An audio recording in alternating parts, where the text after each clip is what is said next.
I'd like to welcome to the dais our student athletes from University of Minnesota. To my immediate left, senior guard Dupree McBrayer. My far left, junior guard Amir Coffey. This time you have a question, please raise your hand. Going to start on the left side, second row. Amir, when this team was sort of at its low point late in the season, 7-10 in conference, and from that point on, you seem to have taken your game to a new level. Did you feel like at that point the team needed someone to lift it to get where it needed to go?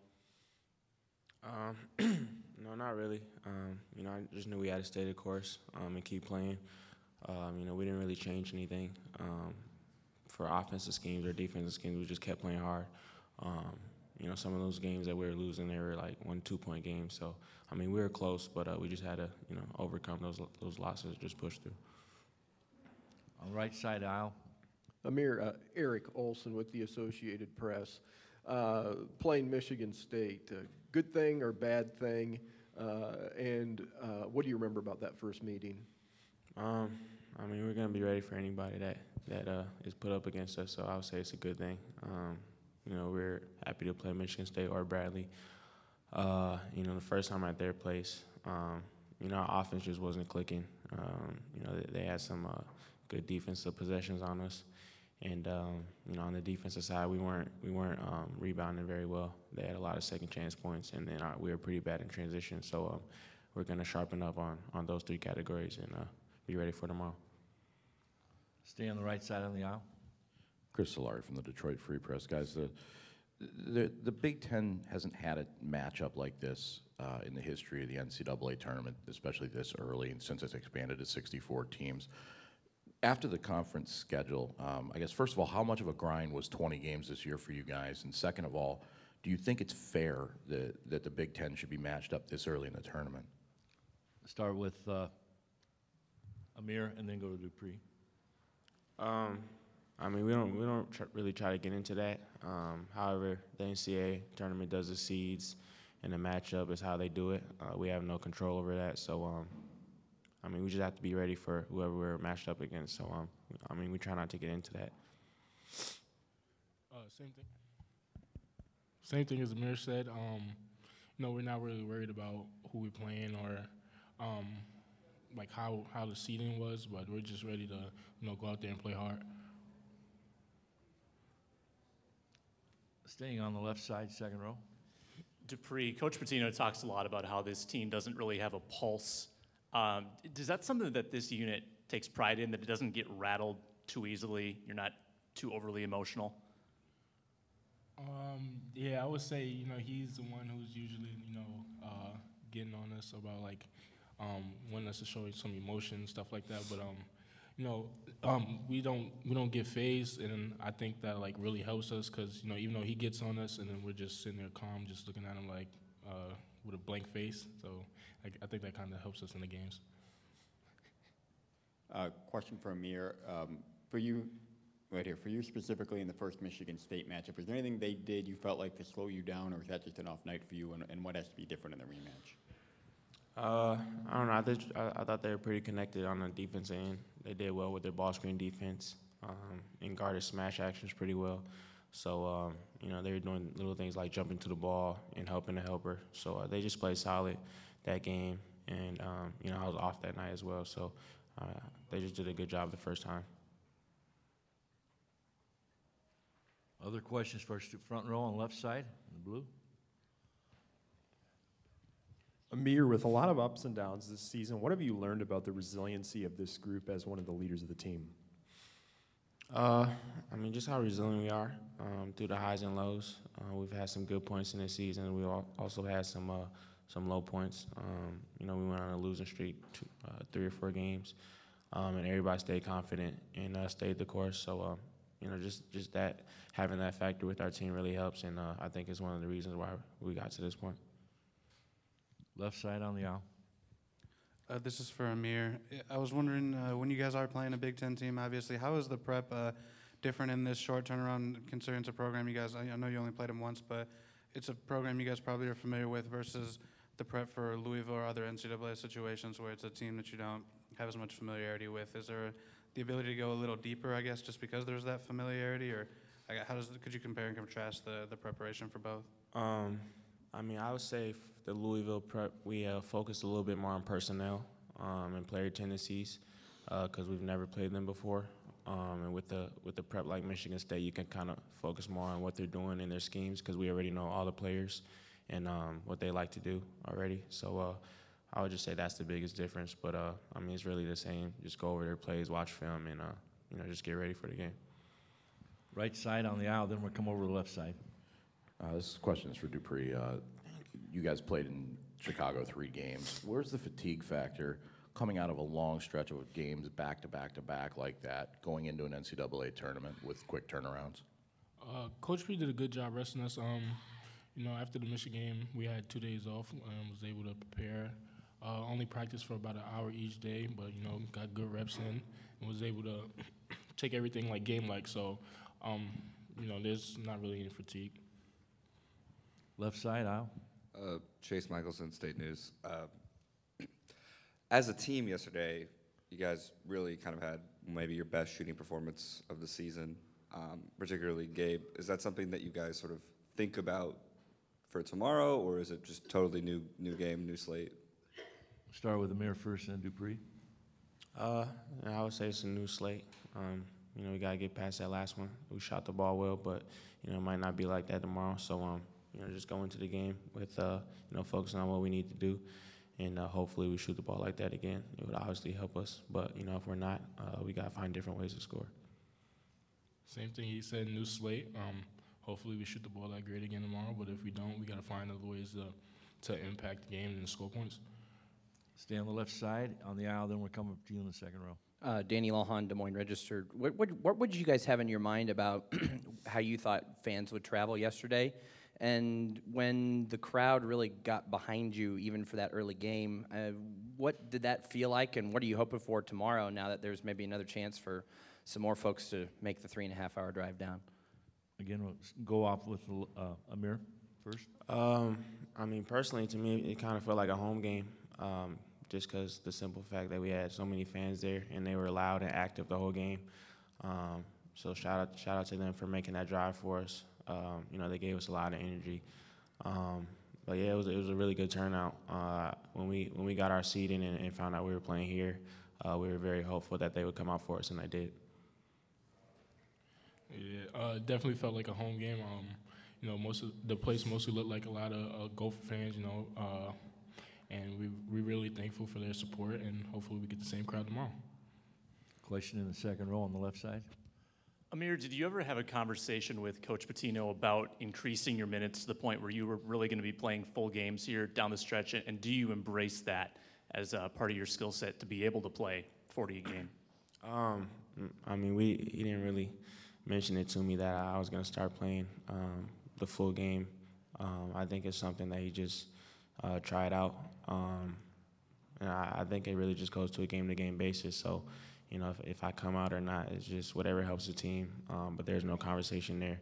And first time playing 40 minutes, it was tough at first, just getting my fatigue right. But after a while, I kind of got used to it. Like after the second or third game, I kind of just got used to it and just gave the team what I had. Any other questions for our student athletes? Front row, left side. Amir, being someone that grew up in Minnesota and having the chance to win an NCAA tournament game yesterday, what does that do for you and kind of the pride of being from Minnesota? It was really cool, especially for the other guys from Minnesota on the team. Just being from Minnesota and having it across your chest, winning an NCAA tournament game. Especially in front of all of our fans that made that drive for us. It was a special feeling. Front row, right side. Thank you. Nadine Babu from gopherhole.com. Amir, obviously your dad played for the Gophers. What was his reaction after this win, and what did he say to you? He was excited, obviously. I looked over at him a couple times during the game, and he was yelling on his feet. So he was definitely at high energy. Just told me what I could do better. Gave me some tips on my shot, and just was excited for myself and my teammates, and just said to keep going. Still have 10 minutes left in the session. If there are any other questions at all? Okay, gentlemen, thanks very much. Best of luck tomorrow.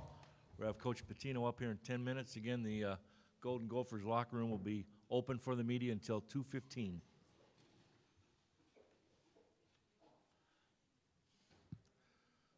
Coach Pitino scheduled at 1:55.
State.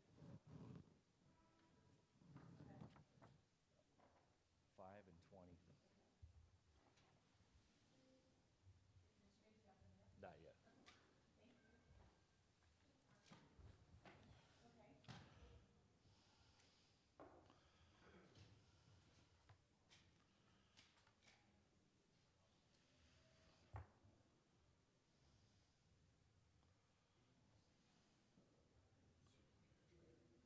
What's that?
On the dais now, we're pleased to welcome Coach Richard Pitino, whose Golden Gophers are in the NCAA tournament second time in 3 years, hoping to make it to the Sweet 16 for the fourth time in program history.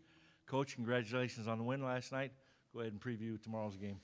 Well, thank you. Obviously, excited for our program and our players to be able to advance in this tournament. I mean, being here 2 years ago was great, and, you know, as a program, you're always trying to move forward, so to be able to improve on getting to the tournament and advancing is huge. I love the way that we played. I mean, obviously we won, but I thought we played very, very well in every phase yesterday versus Louisville. So our guys battled, and now we got to be ready, obviously, because Michigan State, terrific, terrific team who's playing as good as any team in the country. They've got Cassius Winston, who's probably one of the best point guards in the country, and a lot of really good pieces around them. And obviously, Coach Izzo does a terrific job, so it's going to be a tough test for us, but we're excited about the opportunity. Questions for the coach, please raise your hand. We have a microphone holder your way. We're going to go in the back row, right side, then we're going to come up to the front. Coach, what have you seen differently from Michigan State in the paint with Tillman obviously replacing Ward as far as their main go-to guy inside? Well, Ward's still a factor. You know, they've got a lot of depth. I mean, unfortunately, they've dealt with some injuries, you know, but they're still going to be who Michigan State is. The bigs are going to run the court. They're going to duck you in early. They're going to pound the glass. They're relentless. You know, they're physically relentless. And that's been the consistent theme with that team every single year that we've played them. So there's not a whole lot of a drop-off. Front row, right side. Obviously, this is a unique situation, having Michigan State in the second round. Is it actually a benefit for you, though, just having the short turnaround time and being able to prep for the game because you know their team so well already? I'd rather play somebody else and not know them. Yeah, I guess from a prep standpoint, maybe it's a little bit easier because we know each other. But just because we know who they are, obviously we know they're very, very good. So I'm not sure it's an advantage necessarily. But from a short prep time, these guys know what Michigan State's all about. We got a lot of respect for how they do things. So it's important to get rest. I mean, when you play, a physical game like we played yesterday, it's important to get some rest. But then watch some film and put together that game plan on the court as well as in the film room. Going to go left side aisle, then we'll come over to the right side aisle. Richard, what's the biggest difference in your team between what it is now and the one we saw in East Lansing in February? Well, the team you saw, that was not a very good team at the time. I mean, we just offensively were really, really struggling. Allowed them to get out on the break. Cassius was very, very good. McQuaid was very good. Nick Ward really hurt us down low. We had dealt with, I think, Curry kind of going down right before that with some calf issues. And then playing at Michigan State's very, very hard. But I think we've got some confidence going right now. Beat Purdue twice. I think in 10 days, they're a terrific team.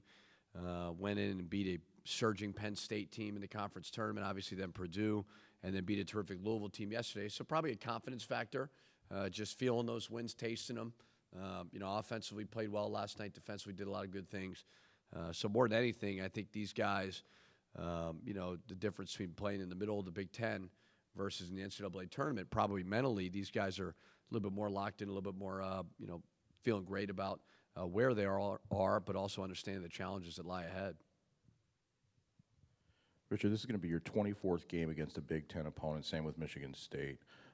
I'm just curious, with the 20-game schedule and then the way the brackets fell out, do you think it was fair or just? I know you guys can only do what the committee gives you, but should the Big Ten have been matched up this early and also with the chance to have a 25th game if Maryland gets through for one of you guys? It's very similar to the Louisville game. You're not going to hear me complain. I'm very, very excited to be in this tournament. I don't care who we play. You're never going to hear me complain about that. So we're going to play who's in front of us. Michigan State's a terrific team. In order to go to a Sweet 16, you're never going to play easy games. So we take what we get. We're excited to be in this tournament and obviously excited about an opportunity to go play for a Sweet 16. Question on the left side. Richard, Kenny Goins has been a player for Michigan State who's been a pretty pivotal role player all year. He's struggled from three as of late, but how do you game plan against a guy who's been in so many different roles throughout the years? Well, testament to him that he's gotten so much better. He works his butt off. Obviously, his story is great. Can shoot the ball. I mean, last night he didn't shoot it well, but he's a much better shooter than that. The things that they put you in from a ball screen perspective, they're going to run some pick and pops. They're going to run some ball screens with the 5-man, dive him, lift the 4-man up.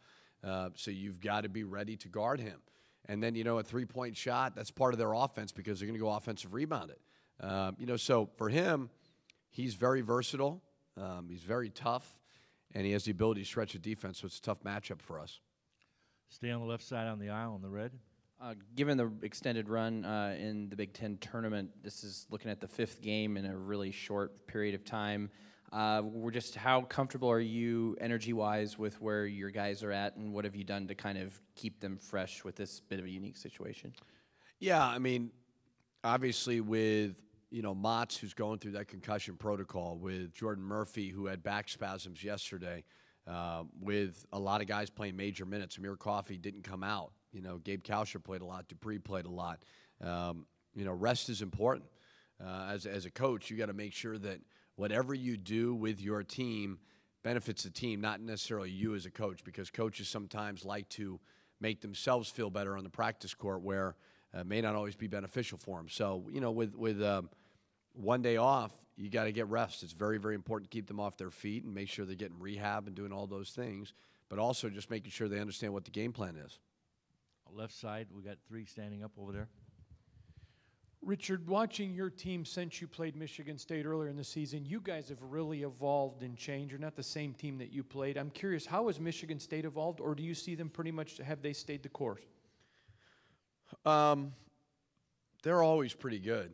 You know, I mean, they've been pretty consistent since I've coached against them. That they've got the certain pillars of the way that they want to play. They don't deviate from a whole lot. Cassius is just so rock solid with everything that he does. Nick Ward on and off with some injuries, but those younger guys are getting better. I mean, Henry's kind of an X factor for them on the glass. They've been good for a long time. Coach Izzo is one of the best coaches out there for a reason, and that program's a terrific program. So they're playing really good basketball. I mean, they beat Michigan 3 times. Michigan's a really, really good team. Right side on the aisle, then we're going across the left side. Yeah, Richard Eric Olson with the Associated Press. Coach Izzo yesterday found some spotlight for his heated interaction with Aaron Henry. I wanted to ask you, what's your take just on how that unfolded from just probably watching the video of it? And also, could you comment on what your reaction to basically the national reaction has been? There's been some negative and positive, but there's been a lot of it regardless. So what's kind of your take on that?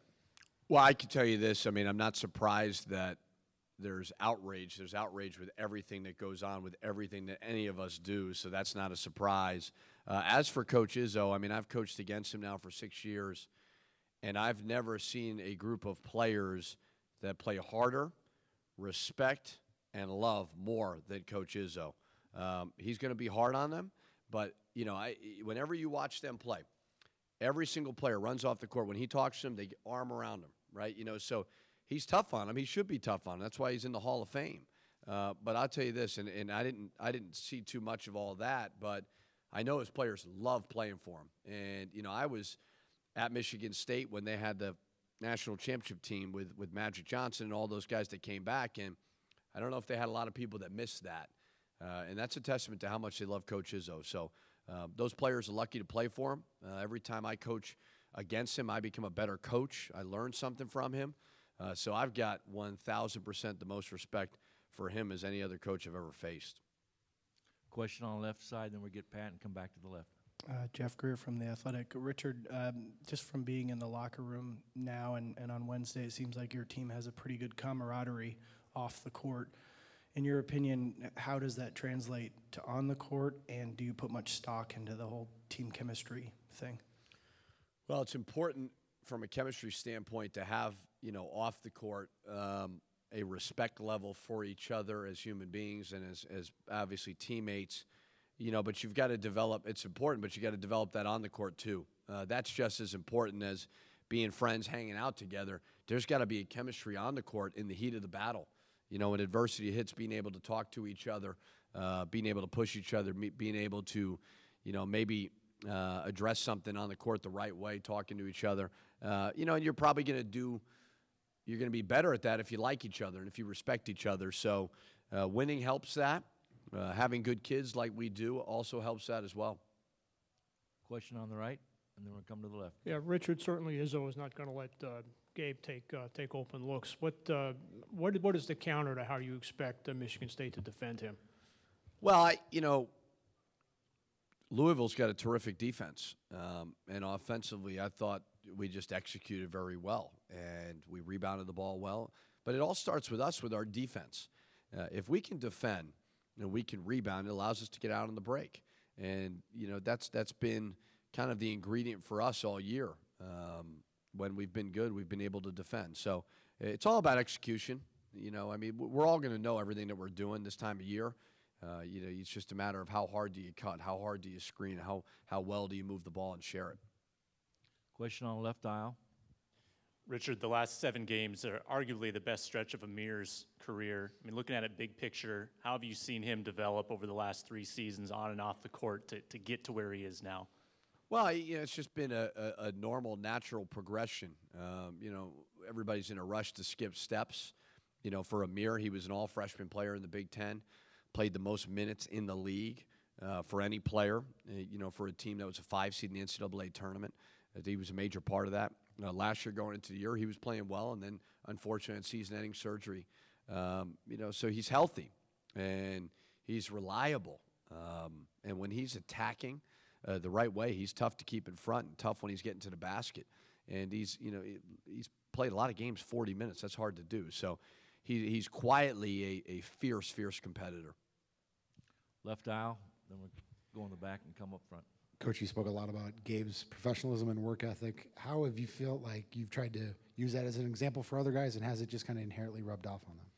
Oh, there's no better peer pressure than seeing somebody like Gabe, when you break for practice and you can either go to the locker room, you can go to the training room, you could shoot half-court shots, you can mess around with your teammates, or what is Gabe Kalsher, he'll go right to the corner and he will do his shooting routine. It doesn't matter.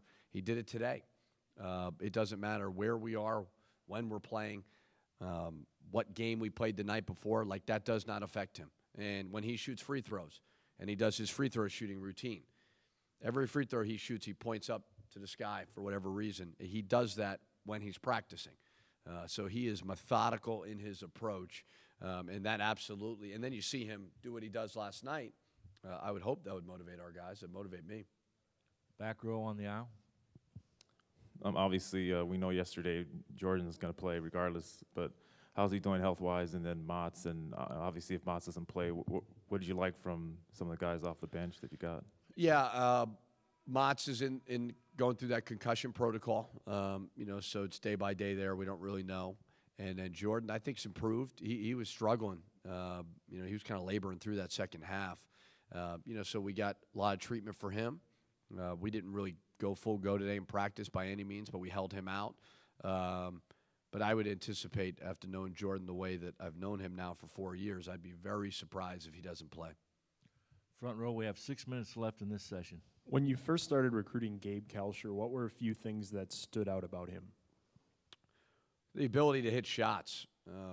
He played on a really good AAU team, and he would have some games where he'd hit 5-6 threes. I did see that kind of that business-like approach, which I really liked. And it was just, he's a good person, cares about being a good person, cares about winning. And those are guys that, the more I'm in the Big Ten, you win with guys like that. Guys that are smart players, take this thing seriously, not afraid of contact, not afraid to guard the best player. And, it's kind of amazing because he didn't have a lot of high major offers. But he was a guy that we identified with. We didn't really care about rankings or anything like that, and we wanted him. And he's been a really good player, had a really good freshman year. Left side aisle. Coach, you often talk about how even-keeled this team is. You've used the phrase that they don't have a pulse. But you also say that guys like... Did I say that? I think so. And you've also mentioned that guys like Amir, they're fiercely competitive. So do you think that even-keeled approach is sort of in itself a form of competitiveness? And how do you see that competitiveness play itself out? Well, I think it's a strength. I do think that when you're in the Big Ten and you're playing 20 league games and you're in, like we talked about, all the outrage in today's world, you can't get too high, you can't get too low. You really can't, because it's going to happen. There's no running from that part of it in our profession today, especially with social media. So you need to be able to, if you lose 2 or 3 in a row in the Big Ten, you just got to move on. You got to learn from every single game that you play in. And guys have had nights where they haven't hit shots, and they've stayed the course. You have to do that. It's a long, long season. And we're playing our best basketball now, and I think a lot of that has to do with kind of the mentality of the team. They really don't get too high. They really don't get too low. Left side standing up. Just, I guess, sort of a simple question. Just how do you see your bigs, whether it's Daniel and Jordan or whoever else off the bench, going up, matching up against Tillman, Ward, and Goins? Well, it's not easy. They're big, they're strong, they're physical. You try to game plan for it, but when you don't have that on your roster, it's hard, to see. So obviously playing against them, opens our eyes a little bit. But there's not a lot of front courts with that size and that physicality and are as relentless as they are. So we're going to have to do a great job on those guys. That's extremely important when you're playing Michigan State. I have time for 2 more questions. Right side aisle. Coach, winning an NCAA tournament game obviously hasn't happened too much in the last 20 years. What does that do, you think, for the program moving forward? And obviously, having kids on the team from Minnesota, you know, having big moments like a Gabe and Daniel and Amir? Yeah, you know, when you're building a program, winning facilities, all that stuff is great. But at the end of the day, winning is what sells your program more than anything. And from a recruiting standpoint, when you see a guy like Gabe Kalsher and Daniel Arturo and Amir and Jarvis and Michael, those are 5 kids playing in an NCAA tournament game and helping us win in advance. That sells more than anything else. You know, and their families are in the stands, and you know they're excited about it. And you see an arena that's filled with Gopher fans. That's what playing college basketball is all about. And you're seeing these players that are getting better and getting that exposure.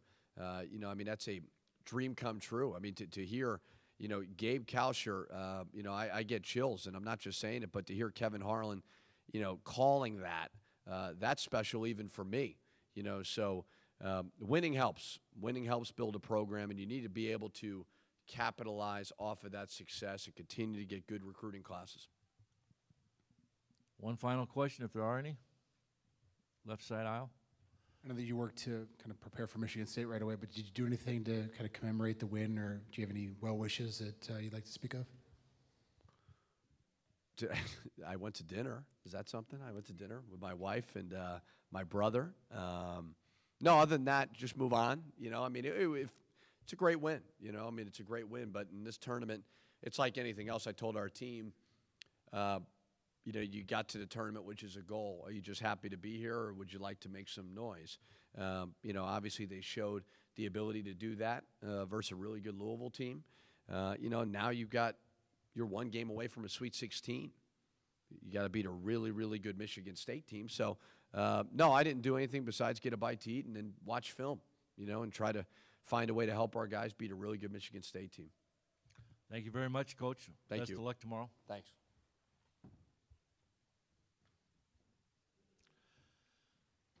There's 3 minutes left in the Golden Gophers locker room for media availability. We have Michigan State up here at approximately 2:20.